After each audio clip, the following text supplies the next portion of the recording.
Hi there, and welcome back to You Don't Know Her, the Mindset podcast all about creating the best life for yourself, one by design, not by default. And today I'm absolutely delighted to be joined by Sel Urwin. How are you doing, Sel? Hello. Sel, you've joined us today. You're a musician. So can you talk us a little bit about your background, kind of what got you started in music and what got you interested in learning? Yeah, I just was struck with it at school.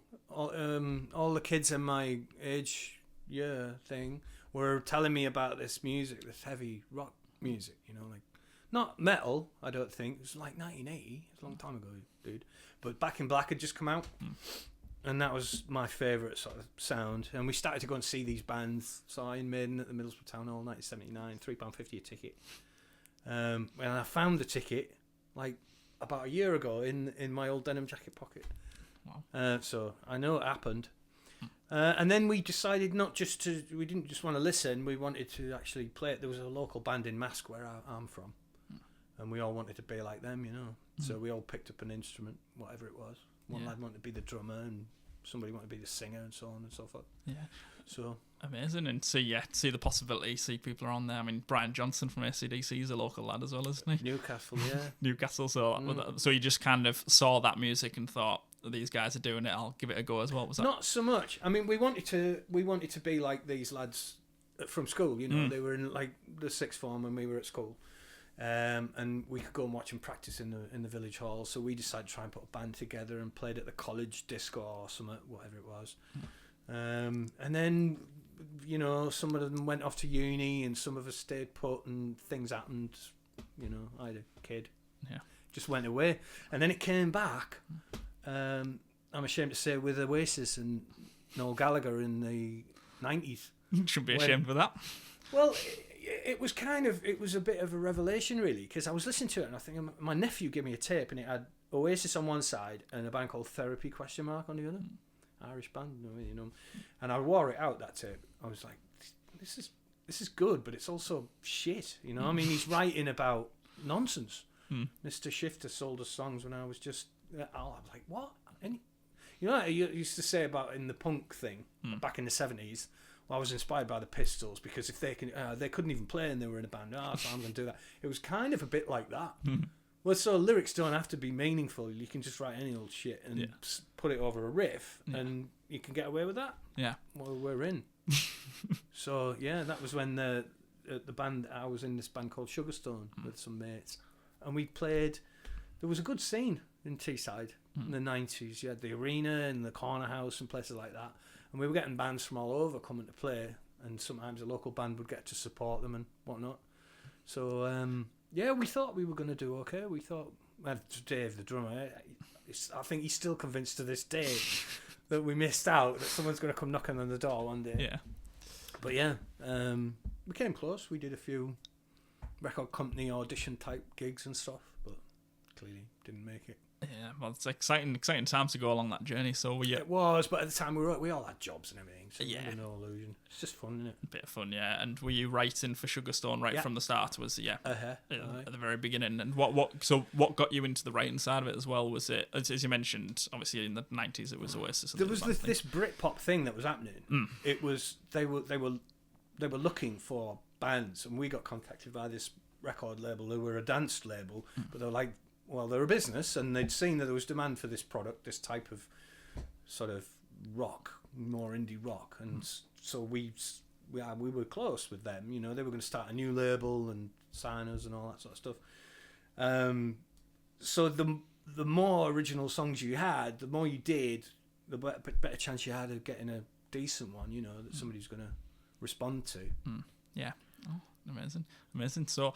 To take you kind of beyond Sugarstone then as well, because I know I've seen you a few times now live with your new project, Nakatomi Plaza. Nakatomi Plaza. So I got your son in that band. My son and my mate from junior school, and Dave from Sugarstone. Yeah. So it's I don't know what you call it, bunch of mates really, just hanging knocking out covers in the pubs. So the thing of doing originals, like one of the gigs we did allegedly for a record company was in Sunderland of all places, and in this pub. Where it shouldn't have been a venue, you could just tell by the carpet, like patterned Wilton carpet, and they're like, yeah, there's no stage, lads, just set up over there. And the regulars were in there drinking double Max. I'm like, somebody's taking a piss here. Like, this isn't right. There was nobody that looked remotely sort of industry. Yeah. And we were playing our own music to a bunch of people that just didn't want to hear it. And it gets a bit soul destroying. It gets very soul destroying. But when you play I don't know, Live Forever or Hi Ho Silver Lining, heaven forbid, something that they know, they react very differently, and you get a buzz off it. Yeah. I think in that pub scene, when everyone's had a few drinks, I think Oh, everyone thinks they are Liam Gallagher. Well, I worked down south for a bit, and I joined a band in Kent, and like East London. We used to go into East London and play. Jeez, that was hard work. Because the northern audiences are just different. They're more appreciative, they're more energetic, more enthusiastic. So it's more rewarding.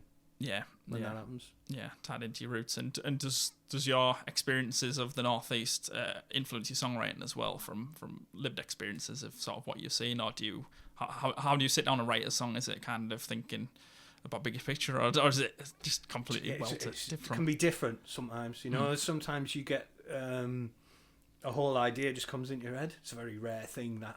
Although other times it might just be a drum loop on the computer that you've got. Yeah. Like, I know some chords that will go with that. Yeah. And Maxine, my partner, is saying to me, why don't you write a good song like what you used to?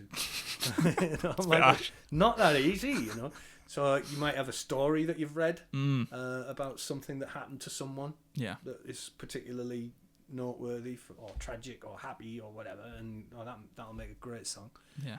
Or it could just be, I've got these words that I read Tom York. I'm a big admirer of Tom York. Kept a notebook by his bed, so if he woke up in the middle of the night with a line or something, he'd just write it down. Yeah. And then sometimes, I'm extrapolating a bit here, because what I do it on my phone now. I've got a line here and a line there, and then I saw if they're all about different things potentially. So I just read them all together, and does it work? Yes or no? Yeah. And then so that becomes one of these nonsensical things that Maxine doesn't like so much. But it's a thing.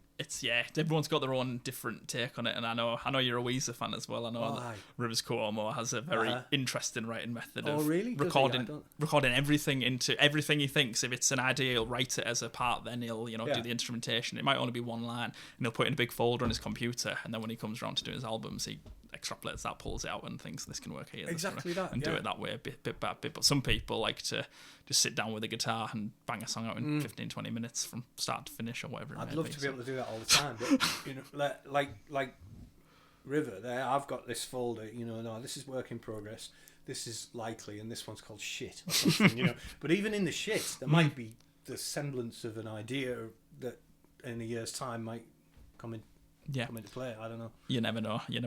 That's the beauty of it now. You can just dip in and out. You know, I've got it in my own house, so you don't. The first demo I ever did, we had to drive up to the moors somewhere, so this converted farmhouse, and the best deal we could get, I think it was 60 quid, but you had to do a night shift, so you 7 o'clock at night till 7 in the morning. That was your recording time. We wanted to get 5 tracks done. Yeah. So you're up all night, you know, doing that, and then at 7, the guy wants you out. So, and you get to do that maybe once a year or something. Yeah. So you got to make most of that. But now I just sneak down the end of the garden into the room, 5 minutes, 10 minutes, whatever I've got. Yeah. Put something into it. It's really good. Yeah, piece of idea, because I think the limitless opportunity can throw some people off and think, there's so much I could do. You just get paralysed and don't do anything. But is that your method of just thinking, if I'm in the mood, I'll just take, if I've got 20 minutes, whatever, I'll just go and have some fun doing it. I've tried various different approaches. But last year, during the summer, because my room is at the bottom of the garden, it's not very nice in the winter. It's not insulated and whatnot. So I said, right, during the summer, I'm going to do 5 minutes in there every day, whether it's writing a lyric or coming up with a guitar lick or putting a drum beat down or something. I'll do something every day. And obviously that 5 minutes sometimes turns into an hour, sometimes turns into 3 hours, and sometimes it is literally just 5 minutes and then you're out and go and get your tea or whatever. But that's a good way of doing it, because you're moving things along. Yeah. Yeah, I've heard, you mentioned about recording. I was just watching an interview for the Beatles saying how at the very early days, they'd get a studio for one day, so they'd have to come in and do the entire album in one sitting. And they said that would be great for their flow as well. They wouldn't kind of overanalyze things and think, right, they'll just get what they need to do, learn it and do it. And that's why they churned out so many albums. So I think there's a timeless art to that, isn't there, of kind of don't try and find perfect, I suppose. Just try and find progression, kind of keep working on with the next thing. Yeah. Is that have you seen that in your own? Have you developed with your writing? I know you maybe want to capture that earlier, not shit. Yeah. But it's you have purple patches. Oh, it's my experience anyway. So one album I did, it's like the sort of 5 of my favourite songs are all on that one. You know what I mean? And then the most recent thing I did was an EP, and the discipline I tried to apply to myself is that every song had to be written and recorded in an hour, and it was called I Was a Teenage Kebab Van. It was just like I said, it was a thing that I had, an idea that I wrote, and I was a teenage kebab van. Well, that could be interesting, you know. And then I had an hour to write. But I didn't like an hour start to finish. I'll do 5 minutes on it now, and then I'll save it, and I'll come back to it tomorrow. But the time limit was an hour, so I managed to do about 6 tracks like that on this EP. And then I got AI to do the cover because obviously I didn't have time to design it properly. Off the artwork, fun. Yeah. That's as long as you're enjoying it, keep doing it. That's the main thing, isn't it? Probably shite, but there's something in there. It's quite kind of interesting, even if it's just a quirky title, you know. Yeah, it's all delving deep. I think you need to let that tap run through some of the muddier water until you can find the clean stuff that just flows out. That's a good way of looking at it. Yeah. Right. So you mentioned about your albums as well, and you do a lot of the production for your albums as well, don't you? So how do you find that process? Is that completely different to the songwriting? It doesn't interest me as much. No. So I've a bunch of friends, and we're on a WhatsApp group and whatnot. And one of them is a stunning musician and a good producer. One of them is a good musician, but he's a brilliant producer. But I don't get it, you know. I haven't got the discipline. That's just like so many things in my life I do better than average, but not that well at all, you know. And that's kind of okay. Yeah, I'm quite happy with that. Yeah. So I used to, when I first started, a friend of mine is from down south, called Steve, and he used to do all the production for me, and he'd play the bass line. So like the first 3 albums I did, we were lucky enough to work together, and he worked from home, and I would go for a night, because the travel policy with work was like, if you didn't stay in a hotel and you stayed with somebody that you knew, you were allowed to spend 50 quid as on a gift for them. So I used to go to, you know, I'd get flowers for his wife and some chocolates for his kids and a load of beer for us, and we'd go into a studio and do a track, and after 6 months, 8 months or whatever, we'd come out with an album. And I learned so much from doing that and watching him. And you know, we kind of experimented as well, just through playing.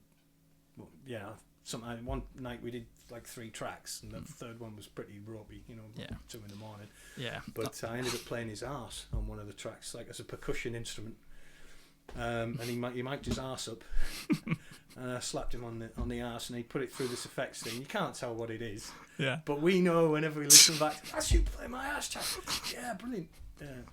So I kind of learnt from him and my other mate who's a producer. But I'm more interested in getting results more quickly. Yeah. I don't fine tune everything as much as I probably should. Yeah, because you can overdo it, and that can kill the creative process as well, can't it? And just well, it doesn't for them, but it does for me. Because I like I say, I don't have the patience. I don't think. No. But it's good. It's good to see that you've got these different people that you can lean on as well to develop. Yeah, well, interestingly, I mean, the lad I mentioned who's a producer, Howard, he doesn't play live, or he hasn't played live for a long, long time. But Steve and I do still, and maybe that's the different sides of there's so many ways you can be an artist, performer, music, whatever you want to call it. There's so many manifestations of it, isn't there? And I prefer to play rather than to record, I think. Yeah, absolutely. We've just seen you play some fantastic songs before this as well. So we've had you doing a couple of covers as well. So yes. What was the thinking behind those? Are those songs that have any technical elements you like, or just really hard hitting lyrics? Obviously, the last one was the Death Cab for Cutie cover. Death Cab for Cutie. Do you want to explain that? I've seen their name. I'd seen their name about so often, and I didn't really know what they were, but because the name conjures up all sorts of imagery, I assumed that they would be some I don't know, thrash band or something. I don't know. And I listened to Desert Island Discs. You know that one, right? Probably the original podcast, probably. Yeah. And they have, like, as you know, anyone and everyone has been on Desert Island Discs. And I think it was Jimmy Carr. And he was not what I expected him to be when he was on Desert Island Discs. People can get quite emotional. Yeah. And he chose this song, Death Cab for Cutie, and I was like, oh, okay. And then it came on, I Will Follow You Into the Dark, about a couple who were, you know, contemplating the end of their life and all that. I'm like, wow, this is profound. Yeah. It's beautiful. You know, this is like the best song I've ever heard. Yeah. I think. And it's by Death Cab for Cutie. Who'd have thought? And I mean, so many times I've been to festivals where they've been on the bill and I didn't know who they were, so I've not actually managed to come across them before. Yeah. Well. So I love that. It's poetry, isn't it? Yeah. Yeah. And then the other one I did was Sledgehammer by Peter Gabriel, which I just think is, from a novelty point of view, I like to take something that was. I mean, there was a tremendous amount of production on that recording when it came out. It was way ahead of its time, everyone was saying. But to just strip it down to an acoustic guitar and vocal, it gives just an interesting idea for me. Yeah, I think. Yeah, no, it's very, very interesting, and I assume from what you're saying that Death Cab for Cutie's song "I'll Follow You Into the Dark" would make it into your Desert Island discs as well. Funny, yeah. I think because it's discs, isn't it? It's not songs. Yeah. Because I was thinking about this. If I was going to go on, I might have 8. How many did you get? 8. Yeah. 8 episodes of Desert Island discs. Why can't I have that instead of just singles? Because I'd get longer, wouldn't I? I'd get much more entertainment, bang for my bucks. Because each episode I'd get 8 songs and I'd get to hear the crack and all of that. Yeah. So I'd go with 8 episodes of Desert Island discs. That's to include Jimmy Carr and Kenneth Williams. Yeah, amazing him. He was. I haven't listened to that actually. Yeah. Kenneth Williams. Yeah. From the Carry On thing. I mean, because it's been on since the 50s, that show. Like, so pretty much everyone is in the archive. But he was a very interesting character. Yeah. Larger than life. So yeah, I could listen to that one again. Yeah. I like it. You're gaming the system there. It's like rubbing the lamp and saying I'll have infinite wishes, that kind of thing. Well, yeah, but I don't think I'm bending the rules completely. Am I? I mean, I'll let you with that. Yeah, let me off with that then. But if it was particular songs, are there any other ones that are you drawn to particular songs? If you do have to take they've got this copyrighted. I think you're fine. Oh, should I knock that on the head? I don't know. I'd have to have Back in Black, I think. Yeah. Even though it was a long time ago, and I realised quite a while after, once we started with the band, that I actually preferred AC/DC's first singer, Bon Scott. So he's the true hero of mine. Yeah. Him and probably Liam Gallagher from a singing point of view. Yeah. So I kind of feel bad that I got introduced to AC/DC when Brian Johnson was part of them, but I actually prefer the early stuff. I think you can get that on a t-shirt, can't you? Yeah. When we perform AC/DC covers, we always go with the Bon Scott stuff. Yeah. Yeah, because lyrically he was just so much more interesting, I think. Yeah. Some of the stuff that he came out with. Yeah, he was a rare talent, taken too early. Yeah, well, he gave it a good kick, didn't he? Yeah, absolutely. So, obviously, as a singer, you mentioned your admiration for Bon Scott and Liam Gallagher. Did you, when you got into singing, when did you learn that you could sing, or did you? When we couldn't find a singer. Really? Yeah. So you just went for it then?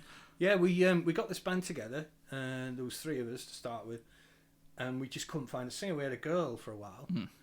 She was like a karaoke singer, but it wasn't right. So we had to part ways with her, and then so I was just doing it, but we had such a shit PA in this rehearsal room where we were that you couldn't really hear what I was doing. Yeah. So there's one song that I did, and the chorus, the big chorus, the music would stop, and I'd have to hit out this baby, baby, baby, like a Noddy Holder type thing. It wasn't a Noddy Holder; it was this band called Skin, if you know them. And the other 2 went, "Sounded all right. Do that again." You know what I mean? So. I became the singer like that. Yeah. But frankly, I was I was very shy and not very insecure about it. Yeah. Wow. So, and the early gigs were very stressful. I used to sit and don't do it. Yeah. And I'm still like that now. I don't want to go. I enjoy it when I get there. Yeah. But I don't like loading the car and. Yeah, all that drag. And did you find a strain on your voice when you're really pushing for that as well, or how have you managed that over the years? Are there any exercises you've developed? I've never ever sort of had to play every night. Have I? No. So I think the most we ever did, we maybe play 2 or 3 nights a week, and that's okay. But if I was going to do it properly, I would have to train, I think. Yeah. Because I can get a bit hoarse at the end of the night shouting. Yeah. Perfect. For 2 hours. Yeah, awesome. So yeah, and then you're just picking up on the covers as well. So those usually singers you admire as well, or bands you admire, and you like their sound and does that influence? In the Nakatomi Plaza thing, we wanted to do, it was 2 things. We wanted to do what Sugarstone did, because Sugarstone were quite popular. We started with originals, but like I say, that becomes a thankless task after a while. Yeah. And then you realise that if you play covers, people just have a great time. And so I took the list of covers that we used to have in Sugarstone and that pool of bands, and then chose different songs by the same band. So we weren't doing anything the same, but we were doing something maybe that was a bit more different. Yeah. Like, there was a meme I put on social the other day about, when a band says, "Oh, we do Ocean Colour Scene," yeah, you do the Riverboat Scene. We do the Kinks, yeah, you do You Really Got Me.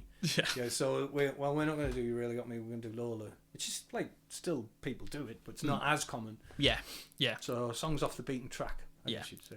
Really like that. Well, thank you very much. And my final question for you is, if people want to see more about you or listen to your band, where can you I have a point them website. to? You got a website, yeah? What's urwin.me.uk, and it's got everything on there, from all the solo stuff, all the Sugarstone stuff, links to the YouTube, and amazing. Everything on there. Perfect. Well, I'll link that in the description as well. But thank you very much, Sel. Cheers, dude. Cheers. Good Take to see care. you. Thank you.